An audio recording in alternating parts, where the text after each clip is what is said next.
Bihar news में आपको स्वागत है। आप देख रहे हैं डीवी समाचार। आज तारीख हो चुका है 27 फरवरी, दिन है शुक्रवार। तो आइए जानते हैं बिहार की टॉप न्यूज। अगर आप लोग मेरे चैनल पर नए हैं तो चैनल को सब्सक्राइब कर बेल आइकन को प्रेस कर लीजिएगा।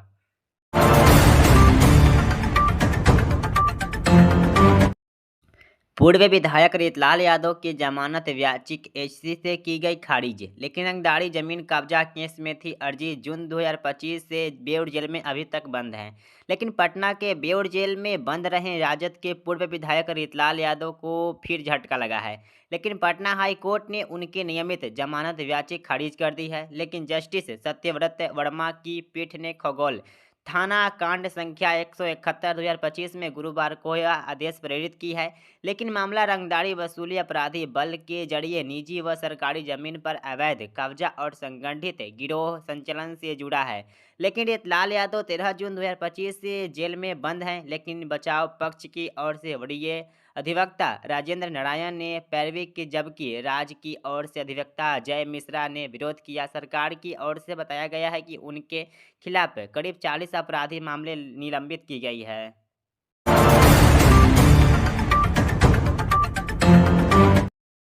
भोजपुरी की स्टार पवन सिंह की एक्स गर्लफ्रेंड अक्षरा सिंह ने बिना उसका नाम लिए उन पर जोरदार हमला किया जा रहा है।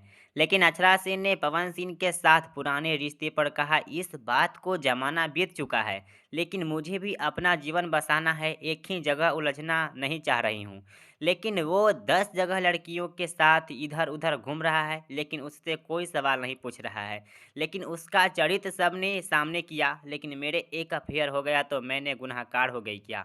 लेकिन पवन सिंह कौन है मैं नहीं जानती, ये बात अक्षरा सिंह का कहना है।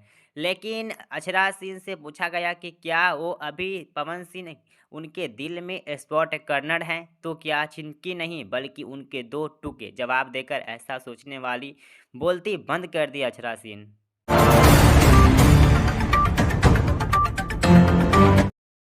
सम्राट चौधरी को पप्पू यादव ने कहा बोरिंग रोड वाला लफुआ, लेकिन बोले अपराधी बलात्कारी के खिलाफ कुछ नहीं कर पा रहे हैं, लेकिन हमको मरवाकर जेल भेजवाकर सब सुधर जाएंगे क्या।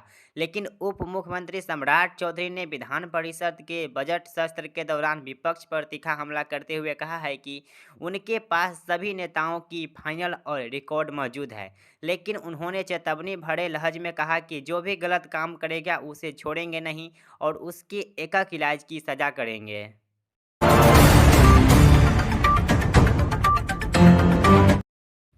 बिहार में सड़क पुल पर खर्चे बंद, क्यों आई ऐसी नौबत। लेकिन 1 करोड़ से ज़्यादा निकलने पर रोक, क्या जीविका दीदी फ्री में बिजली से बिल बढ़ा लोड उठा रही है। लेकिन सरकारी खजाने से 1 करोड़ रुपया या ज़्यादा चाहिए तो पहले वित्त विभाग से मंजूरी लेनी होगी। लेकिन सड़क पुल पुलियाँ बनाने के लिए पैसे चाहिए या मुरम्मत करनी हो तो 1 महीने इंतजार करना होगा। लेकिन वजह है कि बिहार सरकार के खजाने की खराब हालात चल रही है। लेकिन बिहार सरकार पैसे की कमी का सामना कर रही है।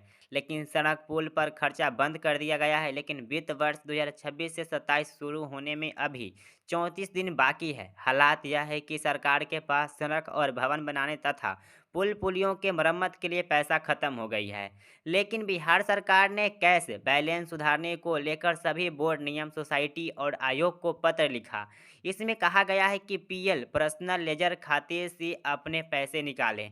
लेकिन वित्त उपर मुख्य सचिव आनंद किशोर ने सभी ट्रेजरी को कहा कि खजाने से 1 करोड़ रुपये से अधिक निकालने के लिए पहले वित्त विभाग से मंजूरी लेना होगा। यह आदेश सभी जिलों को जारी किया जाएगा। लेकिन नीतीश कुमार की यह बात कहना है कि अभी पुल नदी बनाने पर रोक लगा दी गई है, क्योंकि जो पैसा था जीविका दीदी के 2-2 लाख अकाउंट में भेज दिया गया है, तो अभी सरकार की खाता खाली हो चुकी है।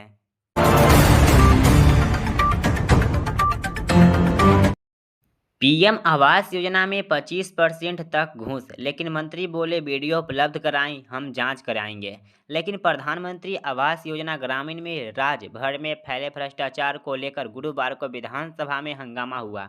लेकिन सत्ता पक्ष के विधायक बैजनाथ प्रसाद ने इस मुद्दों को उठाया सवाल।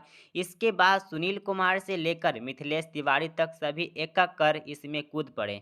लेकिन गोपालगंज के बैठकपुर से विधायक मिथिलेश तिवारी ने यह कहकर सनसनी फैला दी कि उनके पास गोपालगंज के एक लड़ाकू से घूस मांगने का वीडियो तक उपलब्ध कराया गया। कहा गया कि उनको वीडियो भेजने वाले प्रेरित किया जा रहा है और केस में फंसने की धमकी दी जा रही है। लेकिन सुनील कुमार और मिथिलेश तिवारी ने कहा कि लड़ाकुओं से 25% की राशि तक वसूली की जा रही है।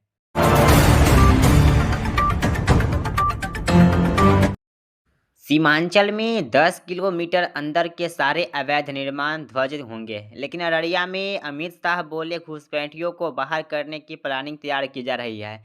लेकिन अररिया में अमित शाह ने एसएसबी जवान को संबोधित किया। उन्होंने कहा कि बिहार सरकार के गृह मंत्रालय, डीएम, एसपी और कई संगठन के साथ 3 दिन में मीटिंग कर रहे हैं। हम एक कार्य योजना बना रहे हैं जिसमें अवैध बालू माफिया और खजानों को सफाई कर देंगे।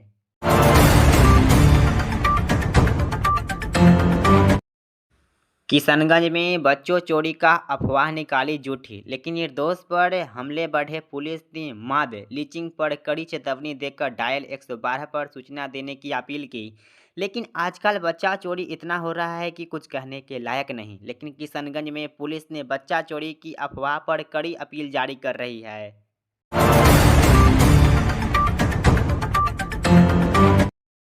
बिहार की राज्यसभा में जंग तेज है, लेकिन आरजेडी के दोनों सीट पर हार पक्की। लेकिन एनडीए की 5.0 की कोलिंग सीट टारगेट की गई है। लेकिन बिहार में खाली हो रही 5 राज्यसभा सीट को लेकर सियासी हलचल तेज बना हुआ है। लेकिन नंबर गेम के मुताबिक एनडीए के 4 सीट लगभग पक्की है, जबकि 5वीं सीट पर मुकाबला दिलचस्पी बन चुका है।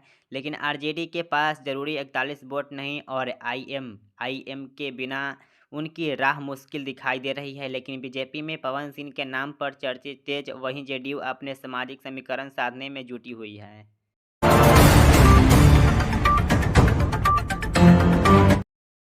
मध्य प्रदेश में रिश्वतखोरी के मामले थमने का नाम नहीं ले रहा है, लेकिन आए दिन अधिकारी और कर्मचारी को लोकायुक्त के द्वारा घूस लेते रंगे हाथों पकड़े गए। लेकिन ऐसे ही मामला सीधी जिले से सामने आया है, जहां रीवा लोकायुक्त ने कार्रवाई करते हुए एक भू अर्जन कर्मचारी को 1 लाख रुपए की राशि रिश्वत लेते रंगों हाथे पकड़े गए।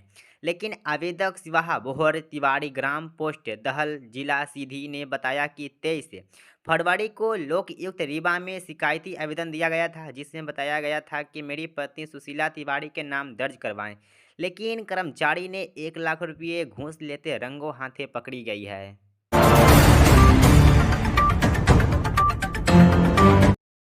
देश की प्रतिष्ठा वन सेवा में जाने का सपना देखने वाले उम्मीदवार के लिए बड़ी खबर सामने आई है। लेकिन संघ लोक सेवा आयोग, यूनियन पब्लिक सर्विस कमीशन ने भारतीय वन सेवा आईएफएस मुख्य परीक्षा 2025 का परिणाम घोषित कर दिया है। लेकिन अब वे अभ्यर्थी जिन्होंने लिखित परीक्षा दी थी, अपना रिजल्ट अधिकारी वेबसाइट पर जाकर देख सकते हैं और जान सकते हैं कि वे अगले चरण के लिए चुने गए या नहीं। लेकिन यह परीक्षा 16 नवंबर से 23 नवंबर के बीच आयोजित की जाएगी, लेकिन जिसमें देश भर के हजारों उम्मीदवार शामिल होंगे। अब जारी किए जाने वाले परिणाम घोषित कर दी गई है प्री का रिजल्ट।